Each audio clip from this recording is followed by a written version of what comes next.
BJP నుంచి కూడా MP Raghunandan మనకు ఫోన్ లైన్లో అందుబాటులో ఉన్నారు. ఎందుకంటే బీజేపీని కూడా చర్చకు పిలిచారు కాబట్టి మీరు బీజేపీ రెడీగా ఉందా చర్చకు? ఆయనతో మాట్లాడాక ఇద్దరికి మీరు రియాక్ట్ కండి. రఘునందన్ గారు, మీరు రెడీగా ఉన్నారా? మోడీ ఇచ్చిన హామీలు, మోడీ పాలనపై బహిరంగ చర్చకు సీఎం రేవంత్ రెడ్డి సవాల్ విసిరారు. కిషన్ రెడ్డి వస్తారా, ఎవరు వస్తారో రమ్మంటున్నారు. ఈవెన్ మీరు కూడా రావచ్చేమో. మీరేమైనా రెడీగా ఉన్నారా చర్చకి? ముఖ్యమంత్రి గారు మాట్లాడిన మాటల్ని నేను విన్నాను. కళ్యాణ్ గారు, చర్చలో ఉన్న మిగతా ఇద్దరు పార్టీ పెద్దలకి నమస్కారం. ముఖ్యమంత్రి గారు తన 12 నెలల నరేంద్ర మోడీ గారి 12 సంవత్సరాల పాలనకి కంపేర్ చేస్తూ చర్చకు రండి, మీరు చర్చ లోపల ఓడిపోతే ముక్కు నాలుగు రాయండి. అవును,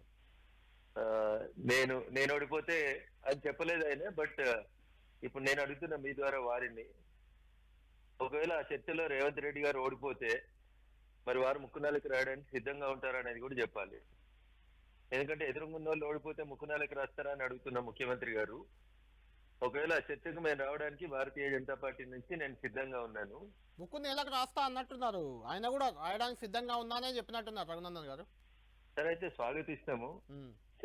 చర్చకి ప్లేస్, సమయం రెండు డిసైడ్ చేయమని ఉంది. 12 నెలల గురించి చర్చించుదామా, 12 సంవత్సరాల గురించి చర్చించుదామా, లేకపోతే ఆయన ఒక ఎజెండా ఫిక్స్ చేయమని ఉంది. 2014 నరేంద్ర మోడీ గారు ప్రధానమంత్రి అయినప్పటి నుంచి ఇప్పటిదాకా చర్చించుదామా, లేదా రేవంత్ రెడ్డి గారు ముఖ్యమంత్రి అయిన కాలం నుంచి నరేంద్ర మోడీ గారి ప్రభుత్వం, భారత ప్రభుత్వం చేసిన పనుల గురించి చర్చించుదామా, లేదా ఆయన ఇంకెవరినైనా ఇంకే అంశాలైనా చర్చకు వస్తా అంటే ఎజెండా, ప్లేస్, సమయం చెప్పమనండి. కళ్యాణ్ గారు, దయచేసి నేను ఎవరి పట్ల కానీ బూతులు మాట్లాడి అసహనం వ్యక్తం చేయాల్సిన అవసరం నాకు లేదు.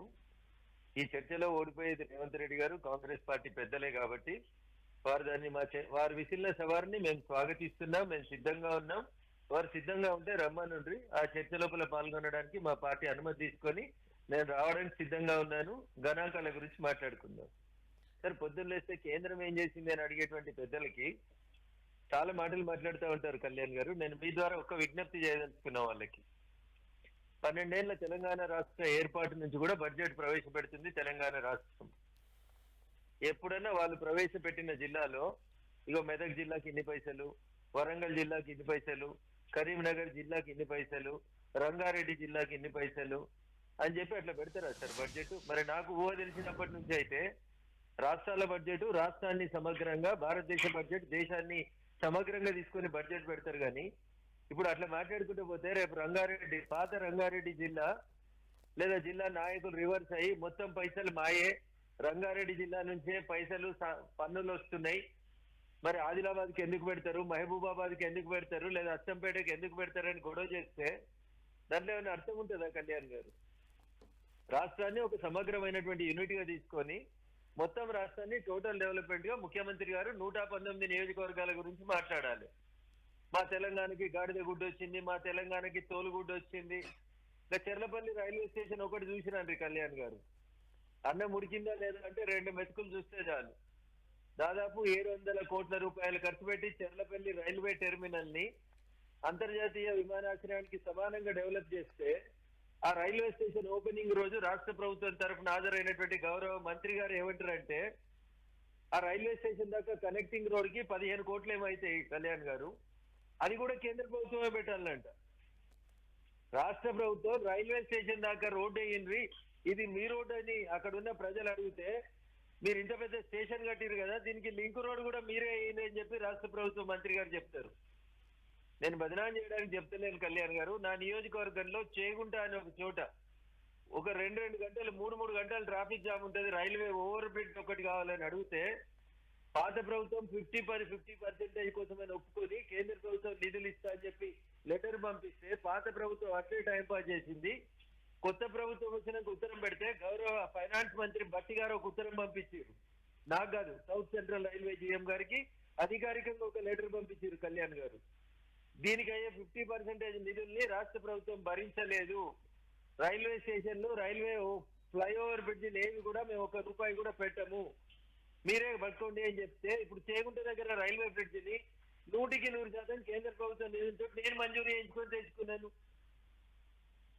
కాబట్టి దేశ బడ్జెట్ ని తెలంగాణకి ఏమొచ్చింది, ఆంధ్రాకి ఏమొచ్చింది అని కాకుండా చివరికి ఒక మాట చెప్పి ముగిస్తా, టైం కలిసిపోయింది నాకు తెలుసు కాబట్టి. ఓకే. పాత ప్రభుత్వంలో పైసలన్నీ సిద్దిపేటకు పోతాయి, సిరిసిల్లకు పోతాయి, గజ్వేల్ పోతాయి అని అప్పుడు ప్రతిపక్షంలో ఉన్న రేవంత్ రెడ్డి గారు మాట్లాడిండ్రు, రఘునందన్ రావు మాట్లాడిండ్రు.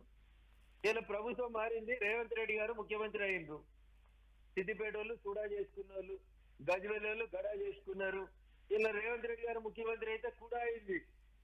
అచ్చంపేటకి ఏయుడిఏ అడా కాలేదు, వరంగల్ కి ఉడా కాలేదు. ఇవి చేయలేదు వీళ్ళు.